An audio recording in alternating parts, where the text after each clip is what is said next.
پہلی بات یہ ہے کہ اس دنیا میں جو بھی ترقی کیے ہیں وہ اپنی محنت، جستجو، لگن، تڑپ، جذبے سے آگے بڑھے ہیں۔ جو لوگ جاگتے ہوئے بھی خواب دیکھتے ہیں وہی آگے بڑھ سکتے ہیں، اور جو سوتے ہوئے خواب دیکھتے ہیں وہ آگے نہیں بڑھ سکتے۔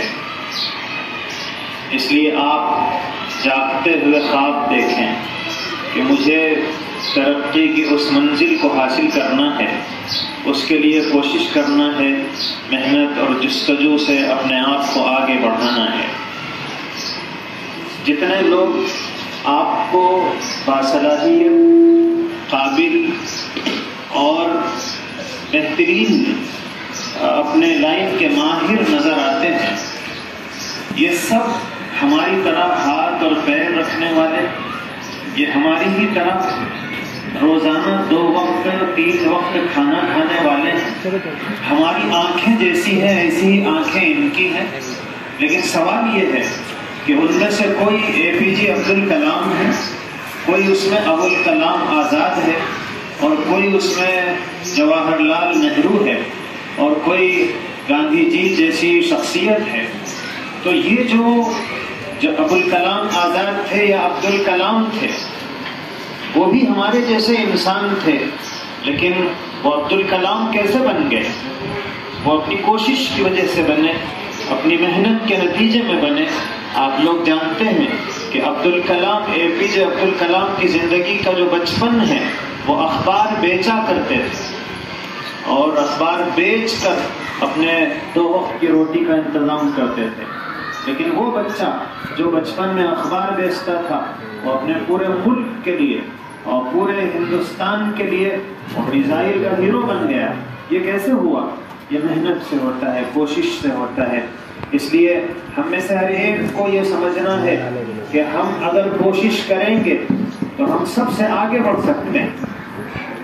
آپ کبھی اپنے آپ کے لیے مت پڑھیے، آپ کبھی صرف اپنی فیملی کے لیے مت پڑھیے، آپ پڑھیے پورے سماج کے لیے، پورے ملک کے لیے، پوری دنیا کے لیے۔ آپ کا ٹارگیٹ صرف نوکری نہیں ہونی چاہیے کہ میں پڑھ رہی ہوں اور میں پڑھ رہا ہوں تاکہ نوکری مل جائے اور ہر مہینہ تنخواہ ملے اور سکون سے زندگی گزار لوں۔ یہ سوچ ٹھیک نہیں ہے۔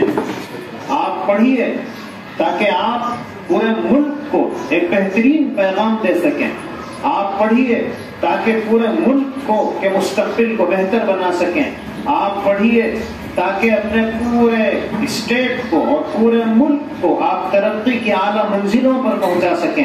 آپ پڑھیں اپنے خاندان کے لیے بھی نہیں، پورے ملک اور پورے سماج کے لیے، پورے انسانوں کے لیے کہ میں پڑھ رہا ہوں اور میں پڑھ رہی ہوں۔ اگر آپ میں سے کسی کے ذہن میں ہے کہ مجھے ڈاکٹر بننا ہے تو آپ ڈاکٹر پیسے کمانے کے لیے مت بنیے، پیسے کمانے کے لیے بننا خود غرضی ہے۔ آپ ڈاکٹر بنیے کہ پورے ملک میں جتنے بیمار ہوں گے میں ان سب کا بہترین علاج کروں گا، میں ان سب کا بہترین علاج کر کے ان کو میں راحت پہنچاؤں گا۔ آپ اگر بزنس مین بننا چاہتے ہیں اس لیے مت بنیے کہ اس سے 4 پیسے حاصل ہو جائیں گے، آپ بزنس مین بنیے تاکہ آپ پورے ملک کی غربت کو مٹا سکیں۔ آپ اتنے پیسے کمائیں کہ آپ ہر غریب کے لیے مسیحا بن جائیں۔ تو ہم اپنی سوچ کو بڑی کریں۔ چھوٹی سوچ کے ساتھ جینے والے ہمیشہ چھوٹے لوگ ہوتے ہیں۔ اپنی ترقی، میں بڑا بن جاؤں، آپ بڑے بن جائیں گے کچھ نہیں ہوگا۔ آپ بڑے بنے دوسروں کے لیے، تب آپ حقیقت میں بڑے بنے۔ اس لیے یہ جو عمر ہے یہ محنت کی ہے، کوشش کی ہے، جستجو کی ہے۔ آپ کو معلوم ہے آدمی ترقی اپنے کلر سے نہیں کرتا۔ سپریم کورٹ کا جج بنا دیا جائے، ان کا کلر اچھا ہے، ان کا ڈیزائن اچھا ہے، اس واسطے ان کو کلکٹر بنا دیا جائے، اس بیس پر کسی کو بڑائی حاصل نہیں ہوتی ہے۔ تاریخ اسلامی میں آپ کو یہ ایک واقعہ سنا کر میں اپنی گفتگو کو ختم کرتا ہوں۔ کیسے تو دیکھنے میں صورت ایسی ڈینجر، ایک مرتبہ ایک عورت ایک سونار کے پاس گئی اور جا کر اس نے کہا کہ مجھے شیطان کی مورتی بنا کر دو۔ سونار نے کہا میں آج تک شیطان کو دیکھا ہی نہیں۔ تو میں کیسے بنا سکتا ہوں کہ شیطان ایسا ہوگا؟ تو اس عورت نے کہا ٹھہرو ابھی بتاتی. وہ گئی اور ایک تو آپ کو لے کے آئی ایسا بناؤ. تو جن کی شکل اگر شیطان ہو سکتا تو شاید اس شکل کا ہوگا. اتنی ڈینجر. اور ایک مرتبہ لیکن علم میں انہوں نے جو ترقی کی اور اپنے آپ کو آگے بڑھایا. ایک مرتبہ اسکول کا انٹرویو ہوا تو باہر ایک آدمی پھگے بیچ رہا تھا. گیس گھر کے جو پھگے بیچے جاتے ہیں تو وہ پھگے بیچ رہا تھا. اس نے دیکھا جیسے بچے باہر نکلے تو اس نے ایک لال رنگ کا پھگا لیا اور اس کے اندر گیس بھری اور اسے بند کر کے اور باندھ کر اس نے چھوڑ دیا. اب وہ پھگا اڑنے لگا. تو ایک چھوٹا سا بچہ وہ پھگا بیچنے والے کے پاس گیا اور جا کر کہا کہ چچا جان یہ لال پھگا اڑ رہا ہے, کالا پھگا بھی ایسا اڑ سکتا کیا؟ تو اس پھگے بیچنے والے نے بڑی اچھی بات کہی. اس نے کہا کہ بیٹے یہ جو اڑ رہا ہے یہ کلر کی وجہ سے نہیں اڑ رہا ہے, اس کے اندر جو گیس ہے اس کی وجہ سے اڑ رہا ہے. اگر وہ گیس ہم کالے پھگے کے اندر بھر دیں گے وہ اڑے گا, اگر وہ پیلے پھگے کے اندر بھر دیں گے وہ اڑے گا. اندر کی گیس اڑا رہی ہے, اس کو کلر نہیں اڑا رہا ہے. تو اب یہ جو علامہ جاحظ تھے کلر کے اعتبار سے انتہائی کالے, شکل و صورت انتہائی بھیانک, لیکن علم کا اتنا اونچا مقام, اتنی محنت کی انہوں نے تعلیم پر کہ بادشاہ کے دوستوں میں شامل ہو گئے. بادشاہ کے دوست تھے. ایک مرتبہ بادشاہ نے بلایا اور بلا کر کہا کہ جاحظ میں آپ کو ایک گفٹ دینا چاہتا ہوں. تو انہوں نے کہا کہ بادشاہ سلامت, ٹھیک ہے. تو اس کے بعد بادشاہ نے اپنی باندی کو بلایا. اب بادشاہ کی باندی وہ تو بہت خوبصورت تھی, اور بلا کر اس نے باندی سے کہا کہ جاحظ یہ باندی میں آپ کو گفٹ میں دے رہا ہوں. اب جاحظ تو بہت خوش ہو گئے مگر وہ باندی رونا شروع کر دی, اس لیے کہ آج تک وہ بادشاہ کے پاس رہتی تھی, اب جاحظ کے پاس رہنا پڑے گا. ان کی صورت دیکھے بھی تو کیسا کہ معلوم پڑا. تو اب وہ خوب روئی کہ مجھے ان کے حوالے کیا جا رہا ہے. وہ بہت روئی. بادشاہ خاموش رہا.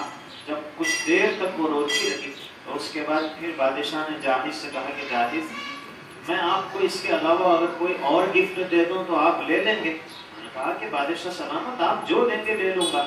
تو انہوں نے کہا ٹھیک ہے یہ کینسل. پھر دوسری چیز دے دی. تو جب باندی کی سانس میں سانس آئی, جان بچی ہوئی, تو اس کے بعد باندی چلی گئی. تو جاحظ نے پوچھا بادشاہ سلامت مجھے سمجھ میں نہیں آیا کیا ہوا, آپ پہلے وہ دیے گفٹ میں اس کے بعد پھر یہ دیے. تو بادشاہ نے کہا کہ اصل میں باندی کچھ بد اخلاقی کا مظاہرہ کر رہی تھی تو میں اس کو پنشمنٹ دینا چاہ رہا تھا. تو اس کو میں بلایا اور بلا کے میں یہ بتایا کہ آپ کو یہ باندی گفٹ دے دے رہا ہوں. اب وہ جو روئی تو اس کو پنشمنٹ مل گیا. تو جاحظ جواب میں بولے بادشاہ سلامت اگر آپ اس کو پنشمنٹ دینا چاہ رہے تھے تو آپ مجھے پہلے بتاتے. آپ بلا رہے, بادشاہ بلا رہے بول کے میں اچھا صابن سے منہ دھو کے آیا, صابن سے منہ دھو کے اچھے کپڑے پہن کے میں آیا. اگر آپ بولتے ایسا پنشمنٹ دینا ہے تو ویسا چاہ جاتا. تو جو شکل و صورت کے اعتبار سے اتنے ٹائم, لیکن جب انہوں نے محنت کی, تعلیم حاصل کی, تو آج ان کو عربی لٹریچر جو پڑھنا چاہے گا جب تک جاحظ کے علم سے, ان کے ریسرچ سے, ان کی تحقیق سے فائدہ نہیں اٹھائے گا وہ بڑا لٹریچر کا ایک بہترین ادیب نہیں بن سکتا ہے. تو شکل و صورت کے اعتبار سے ہم ترقی نہیں کرتے ہیں, خاندان کی وجہ سے نہیں کرتے ہیں, ہم اپنی محنت کی وجہ سے کرتے ہیں. آپ جس میدان کو سلیکٹ کریں, آپ کوئی ضروری نہیں ہے کہ یہ میدان سلیکٹ کریں, یہ میدان سلیکٹ کریں, یہ میدان. کسی بھی میدان میں جانے والوں کی کوئی اہمیت نہیں ہے. ہر میدان میں ان لوگوں کی اہمیت ہے جو اس میدان کے ایکسپرٹ.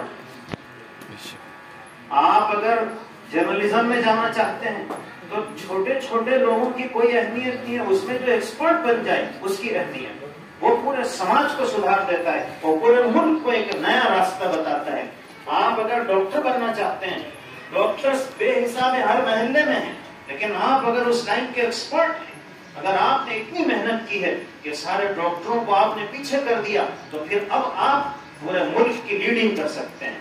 آپ اگر عالم بن رہے ہیں، بہترین علم حاصل کریں، اور آپ اگر ایک بہترین عالم بن گئے ہیں، تو پھر آپ کے لیے راستے کھلے ہوئے ہیں، آپ کے لیے استقبال کے لیے لوگ کھڑے ہوئے ہیں، آپ کے لیے جو آدمی کسی بھی لائن کا ایکسپرٹ ہے، ماہر ہے، وہ اگر غار میں جا کر بھی چھپ جائے گا، لوگ اسے وہاں سے کھینچ کر لائیں گے، اور جو آدمی ایکسپرٹ نہیں ہے وہ روڈ پر بھی بیٹھے گا تو کوئی اسے پوچھنے والا نہیں۔